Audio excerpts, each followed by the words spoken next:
Mrs. Cassie Chadwick hasn't left us. She's just resting easy. Have no fear.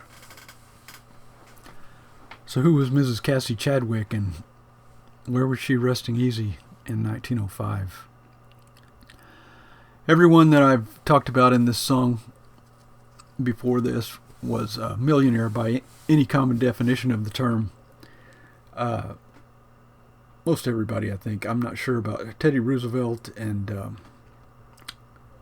William Jennings Bryan. May not have been millionaires, but they were certainly people of great influence and very well known. Cassie Chadwick was not a millionaire, and also, unlike most of the people I've mentioned, she was not a philanthropist. She lived from 1857 to 1907. She was only 50 years old when she died, and her real name was Elizabeth Bigley. She was born in Ontario, Canada, and she was a con artist who defrauded several banks out of millions of dollars and caused at least one bank to go bankrupt when her scams caused a run on the bank by its customers. And to me, she's the most interesting person mentioned because of all the stuff she did. When she was still a kid in Ontario, she opened a bank account with a small amount of cash and a forged letter of inheritance from a quote unknown uncle unquote in England, and she passed several bad checks to various merchants in the area based on this fraudulent bank account.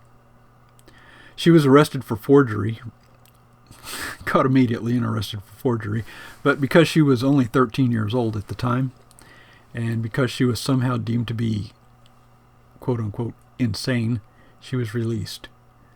She didn't serve any prison time. We lose track of her for a few years as she continued growing during her teenage years. And then in 1875, she moved to Cleveland, Ohio to live with her sister and her sister's husband. She didn't live with them for very long. She managed to get a small bank loan using her sister and brother-in-law's furniture as collateral, which of course she didn't own. And using this loan, she rented a small house and presented herself as a fortune teller named Madame Lydia de Vere. And then in 1882, she married a doctor in Cleveland named Wallace Springsteen. And as quite often happens with events such as weddings, a photo of her and her husband and an article about the wedding appeared in the Cleveland Plain Dealer newspaper. And when this happened, her sister and several others who she owed money to saw the article and the photo and discovered her whereabouts and came demanding their money they were owed.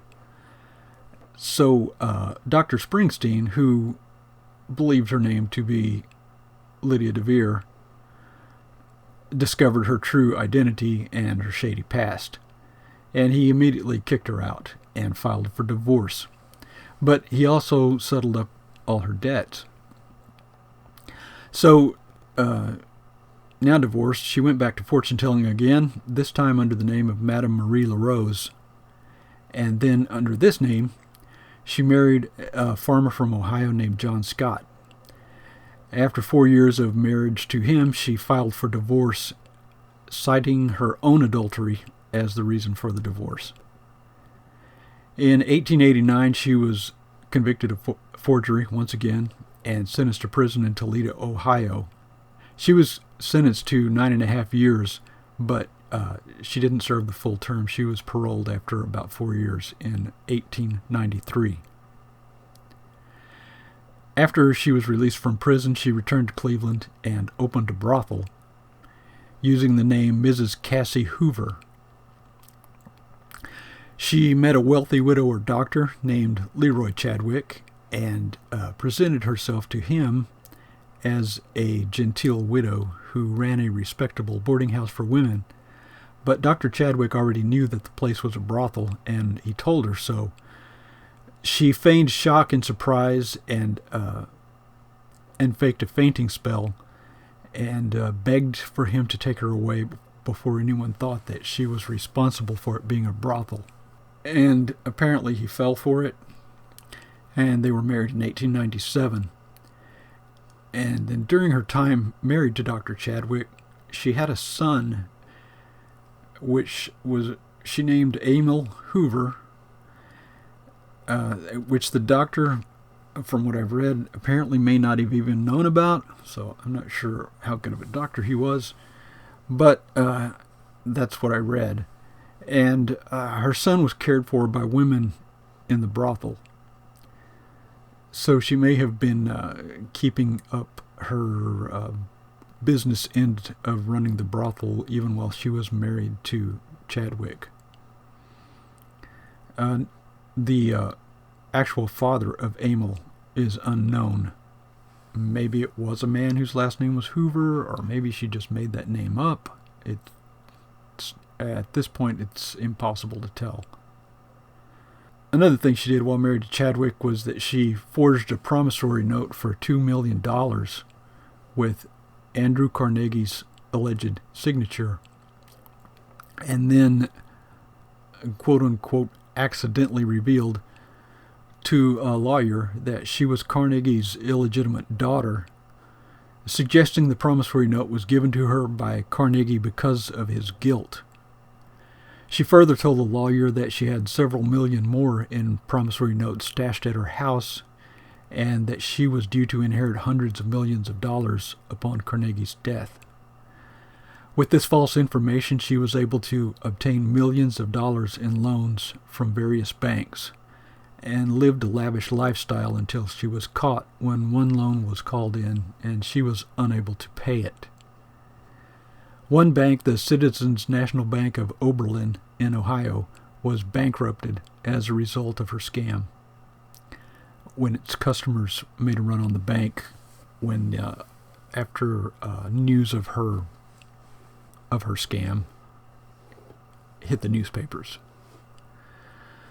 Dr. Chadwick filed for divorce, and he and his adult daughter from his previous marriage left the country and went to Europe to get away from it all, and they leave the picture permanently at this point.